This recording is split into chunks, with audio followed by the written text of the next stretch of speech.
Greetings, ladies and gentlemen, and welcome to this narration of the web novel Burning Stars, Falling Skies, taken from both HFY and Royal Road.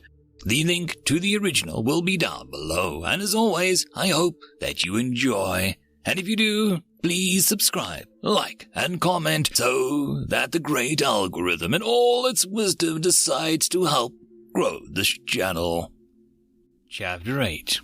Unity. The Iron Age rolled over all neighboring tribes, crushing them under the weight of historical inevitability. In between the conquests, her daughters were outfitted with the same rigid metal armor Threedak wore. Despite Burkai's greatest efforts, the men Smiths still weren't able to make steel suitable for chainmail, forcing their tribe to choose between wearing restrictive suits or leather. The plate made sense for Threedak. She never was able to figure out the trick behind the spear throwers, but for the rest of the hunters, the plate forced them to choose between melee or ranged combat. The plates of steel armor simply interfered too much with the soldiers' graspers to let them use their weapons properly. Until the smiths could make chain sleeves for the armor, the ranged soldiers needed to make do with leather pauldrons and braces. The tribe's leatherworkers were able to mold the armor with enough finesse that the ranged weapons could be used even if the soldiers still grumbled about the chafing. It was better than more injuries. Over the year, Threedak had seen too many of her daughters suffer from broken graspers and deep spear wounds in their limited areas uncovered by armor. Katash would always tell her that injury and casualties were the inevitability of war. But it was different for Threedak. Each and every one of the injured DrakeBear was one of her daughters. The worst was Talma, one of Katja's original hunters, on their third excursion. While subjugating a tribe dwelling in a mountain valley, she suffered a deep spear wound to her shoulder. Talma shared some blame in the injury, having not secured her barred pauldron in place due to chafing, but her injury unleashed an anger on Threedak that was utterly alien to her. For the first and only time, she refused the tribe's surrender, letting out great booming shouts of rage from her neck pouch as she slew DrakeBear after DrakeBear. Finally, she stood amidst the corpses of the tribe, her blade slick with the blood of the daughters, and looking on with concern. Tenderly, she approached Talma, who staunched the flow of the blood from her shoulder while the soldiers collected the dead. The next day, infection set in, and the accursed spearwoman had coated her weapon's head in excrement. Threedak gnashed her teeth, wishing she could kill and devour her once more. Instead, her only option was to stand, crooning over her daughter's thrashing form, keeping her cool with a wet rag made from the softened leather and feeding her herbal tea made from the roots and tree bark. Over the following days, Threedak cared closely for her daughter. The tea brought down her fever, and Threedak fed her by grasper like she was a whelp. Every time she looked down into Talma's clouded eyes, her heart ached. Their tribe needed proper medicine. Wang's and Yu's memories helped Threedak understand germ and virus theory, but DrakeBear and human anatomy were just too different for the human knowledge to truly aid her. Eventually, Talma recovered, but Threedak put her feet down. All expeditions were to be put on hold until the tribe's warband could be outfitted in heavier and more robust armor. Conquest was important, but Threedak refused to sacrifice any of her daughters to achieve it. Lament was so much stronger and larger than all of her neighbors that even if they could conceive of banding together, it would almost certainly be insufficient. Finally, the warriors were ready for the final planned conquest. A mountain tribe, almost 2 days' march from Lament, that numbered almost 50 DrakeBear. The tribe managed to reach that number by dwelling in a particularly rich valley, filled with plump, slow game and absent predators other than the DrakeBear themselves. Katash and Dallas wanted to claim the valley for Lament as it had great potential to feed her growing clan. Threedak's forces consisted of herself, Katash, armed with a prototype crossbow, and 18 other DrakeBear. The remaining DrakeBear were a combination of her daughters, granddaughters, and a slightly confused tribeswoman conquered in the previous campaigns. Many of the more skilled members wore the hybrid leather and steel armor so that they could use the spear throwers. but the rest held long steel-tipped spears with thick shafts and wore heavy front-line armor that resembled Threedak's. The press-gang DrakeBear were more compliant than Threedak originally expected. More than anything, they were happy to have survived the capture. None of them could make sense of how drive and unity or purpose fueled lament, but they were more than willing to do hard labor in exchange for food. As far as Threedak could tell, farming or mining in exchange for food was actually an improvement for their average prisoner, given how frequently they would go without when their tribal hunts failed. The march to the mountain tribe went relatively smoothly. The only starvark that approached the column was quickly crippled by Katash's crossbow and finished off with the long spears of their infantry. The warband's teamwork was far from what Threedak's human memories could find acceptable, but their days of drilling were still evident. The glittering ring of spears surrounding the injured behemoth without flinching as it roared and swung its great paws. Each time it would turn its attention in one direction, a DrakeBear would dart from another, her four legs propelling her forward as she sunk the spear into the creature's hide before retreating.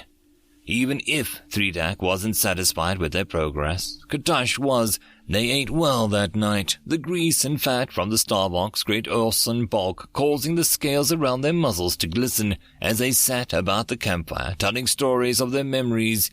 The newcomers listened in awe as their daughters told them about humanity's gleaming cities and the end of hunger. Threedak nodded from beside Katash. She didn't hold the same love for her common subjects that she did for her daughters, but they were coming to understand the importance of Lament's mission. On the dawn of the third day, her forces stood tall on the steep incline just above the mountain tribe's encampment. With a nod of her head to Katash, Threedak's daughters fired the crossbows into them as they began to stir with the sun's first light. The first bolt missed anything, instead tearing through the mat and branches to what one of the tribeswomen was using to keep the sun and rain off of her. The primitive winch squeaked as Katash reloaded the weapon. No other sound disturbed the morning but the chatter of wildlife and the occasional woof of an exciting DrakeBear. The second bolt struck the tribeswoman in her lower back, sinking through her scales into the flesh. The wounded DrakeBear screamed in agony, trying to spin and identify where the attack had came from. Around her, the other DrakeBear woke up in a hurry and surrounded their injured companion. A third bolt landed in the camp, pinning another DrakeBear's leg to the ground. Threedak stepped forward, her pouches billowing as she let out a pillow of challenge, breeding the gaze of all on her. Threedak climbed atop a nearby rock, addressing the tribe below. "Throw your weapons aside," she shouted down at them. "Surrender now and your lives can be spared. Our tribe will treat you well, and together we'll rule over this planet."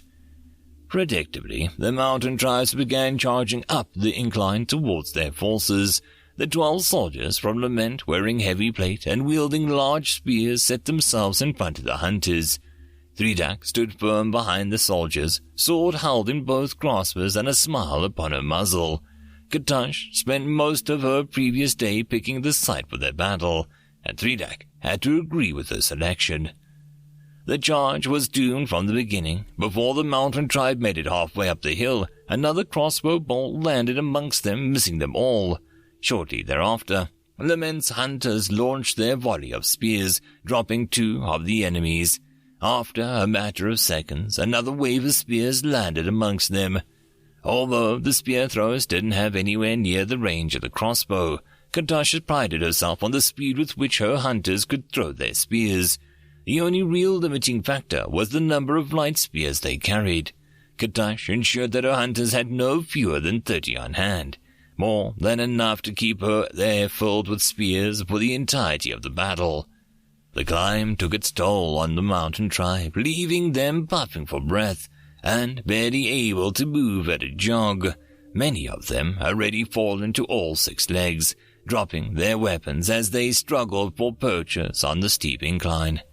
The rain of spears killed almost half of the DrakeBear before they reached the crest of the hill, the fallen bodies slowing their companions further. The survivors ran into a semicircle of flashing steel as the spears from the front line darted in and out of their charging foes. Their companions climbed over the dead, frantically trying to reach and silence the spear throws that had claimed so many of their kin. One of the mountain tribeswomen made it around the side of the spear line only to meet Threedak's sword. For the rest, any hope of victory disappeared in another series of spear thrusts that easily split through unprotected scales. The handful of remaining DrakeBear began to surrender, throwing down their crude weapons. Threedak watched with satisfaction as Katosh took over the aftermath of the victory. The last true bastion that could stand against Lament had fallen, and the society gained 9 new members, all without any injury or cost beyond a handful of broken spears. Together, they collected the bodies of the fallen and brought them back to Lament. The journey back took place without interruption, with each day easier than the last as they ate their cargo. Finally, the war band returned to Lament, and DrakeBear lining up the narrow streets, throat sacks expanding and croaking in adulation. Dallas approached Threedak, and she led the column of soldiers, wringing her graspers nervously. "Mother," she bobbed her head, a short, jerky movement. "While you were gone, Prinkrak finished her great work. She asked that we unveil it to celebrate your and Katosh's victory. I understand if you're tired. Of course we'll see it," Threedak shouted, throwing her graspers up into the air. "How could I delay the debut of one of my daughter's creations? Either way, Darnus, let me see what my sweet Prinkrak has created for Lament." Darlas motioned with a grasper, and Threedak and the entire village followed her. In front of her home stood Prinkrak and Bakai, flanking something covered in a large mat of woven grass. Bakai noticed their approach and poked Prinkrak with a grasper, awakening her from whatever daydream consumed her. "Oh," Prinkrak spoke distractedly. "You're back, Mother." "I am," Threedak replied, chuckling slightly. "I've spent the past years shifting through memories and dreams." Her daughter's eyes were still unfocused. "It took me at least a year to develop the tools I would need to finish the project. But I needed something to capture what it is that we're trying to accomplish, a melange of our culture and humanity. I've started and stopped at least 4 times, but I think I've finally accomplished something worthy of what we hope to accomplish." For a second, silence fell on the clearing outside of Threedak's home. "That's it," Prinkrak shrugged her shoulders, motioning a grasper towards Bakai. "That's the speech. You should unveil it now." Bakai pulled on the rope and the woven from braided plant fiber, causing the mat to fall away. In the clearing stood a pair of figures lovingly crafted from the hard brown stone of the nearby mountain. A human and a DrakeBear, standing side by side with DrakeBear's torso in the air. A grasp was gently placed on the human's shoulder. Together they stared up into the sky, the human's face set with a look of sorrow, and a single tear carved delicately from the stone rolling down his face. The DrakeBear muzzle was carved partially open, wonder filling its eyes. Threedak circled the carving, the clearing still. None of Lament's DrakeBear dared interrupt the moment. As she took in the carving, she noticed more and more details. Despite his sorrow, the human's back was straight, his hands were clutched into defiant fists. The DrakeBear's tail was subtly and protectively curved around the much smaller being. She stopped and let out a deep and mournful crooning note, tears flowing from her muzzle. A second later, the DrakeBear all joined her. Threedak approached Prinkrak and placed her hand on her shoulder. "Daughter," Threedak's voice was heavy with emotion. "It's beautiful. It joins our history, destiny, and sense of purpose into one coherent whole. It asks us to not forget humanity's past while looking forward to the future. It might have taken you years to craft it, but each stroke of your chisel is worth it to produce this masterpiece. Tell us, what do you call it?" For a second, the distance faded from Prinkrak's eyes. She returned to her mother's gaze before bobbing her head slightly in appreciation.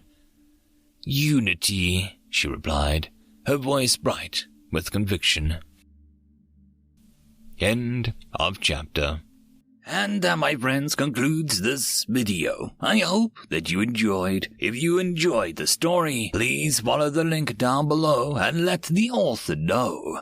If you wish to support this channel, you can do all the usual YouTube gumph, like subscribing, following, and, more importantly, sharing. All of these things do help the channel grow. If you wish to do more, there are links for donations, Patreon, and channel memberships as well.